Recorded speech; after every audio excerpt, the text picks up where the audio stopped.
I told you these niche indie brands be catching my attention. Remember when I put you on to Oh Mysterious by WESKER? This little oody, slightly funky but beautifully deep, rich ambery scent profile really was the turning point in wanting to get more in depth with this particular house. So I asked for Deviant. I did request this fragrance from Max Aroma, and I want to keep exploring these niche indie houses to see if they're worth it, if they have some hype, or if there's some hidden gems that I gotta put you on to. Let's roll my mother music so we can check out the next Wesker fragrance and see if this nasty little naughty girl is deviant. We're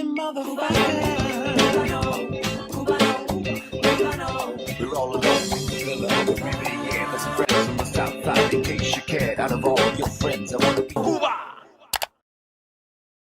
Blessed morning, my beautiful peoples. You know who it is. It's your boy, C to the U to the B to the A. Let's get right into this joint.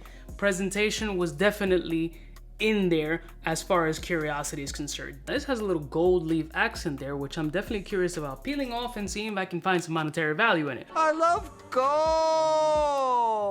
But want to jump right into the scent profile. I did look up the notes, however, we will go over them on the video again, but again, I just want to know how the shit smells. Notes can only take you so far, especially if you're just stepping into this game, but I doubt the person interested in this fragrance is stepping into the game because these are very under the radar, niche-y type scent profiles that the bougies of the bouge or the fancy fragrance connoisseurs would want to check out, or just the dude who wants to be on some really super duper exclusive, like you're never gonna smell this on anybody else again. That's what these joints are about. So let's go ahead and smell this joint. I don't want to make the video too long. I want to see how good Deviant is and if it can compete with the funkiness of Eau de Mysterieux sweetness. That is very rich. Very rich. Not for the faint of heart right from Jump Street. Very potent. This is... What does that smell back here? Not at all for the faint of heart. There's a floral component here that smells familiar. For some reason, I'm thinking of an element of 𝘄𝘄𝘄𝗯𝗲 fragrance. Ylang Gold has some of that. It's weird. It is a weird fragrance. It's very potent, it's very rich, it's very snobbish, niche-y, like very my shit don't stink kind of smell that I'm getting from this joint. And it's not for everybody. I'm gonna be 100% clear. It's not for everybody, but for the few that are really fragrance snobs in my space, this might be for you. Irisy, Ylang, I'm assuming, because of the comparison. Fruity, musk, there's something here that's slightly rubbery smelling, like an overly stretched rubber band kind of essence. There's also an underlying soapiness, but I also get soapiness from Ylang. So maybe that's what it is. It's now like deconstructing into something else. The beginning was very sharp, very overstretched rubber band, very powdery. Now it's more powdery, white florals, fruity. There's this overpowering kind of rubber bandish kind of smell that is a little bit challenging. Let me try it on skin.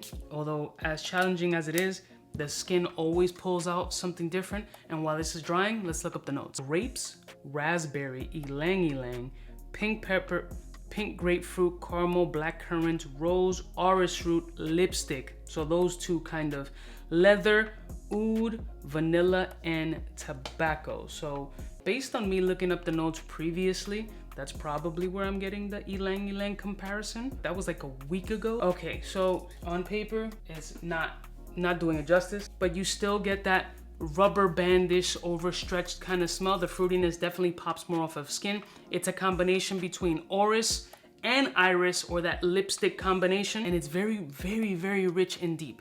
This is only to be worn, I feel cold weather, and this is only for the niche snobs. This is not something for the faint of heart at all. This is not something getting into the space on some entry-level shit, nor is this a fragrance that has massive amount of versatility, in my opinion. This, for me, unfortunately, is not a ball sprayer. It's a little bit too risky. It's a little bit too out there. The Eau de Mysterious had more of my kind of feel, also leans towards the colder weather, but that one has a little bit of more sexy, mysterious, with that funk element, but the ambery vibes definitely saved it. This one here, that synthetic, that rubber bandish kind of smell is a little bit off-putting to my nose. It doesn't hit me the way I would want it to be. So unfortunately, not everything's gonna be a hit. This for me is not 100% of a go, but it is something that I'll revisit later on and see, because there's fragrances that I never liked that I do start to really appreciate and enjoy the more that my nose develops.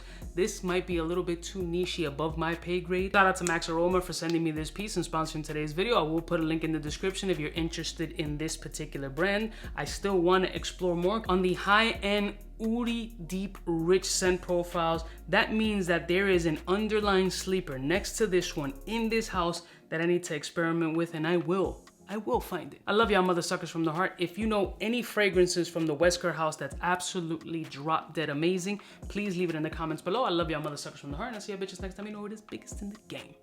Smooches.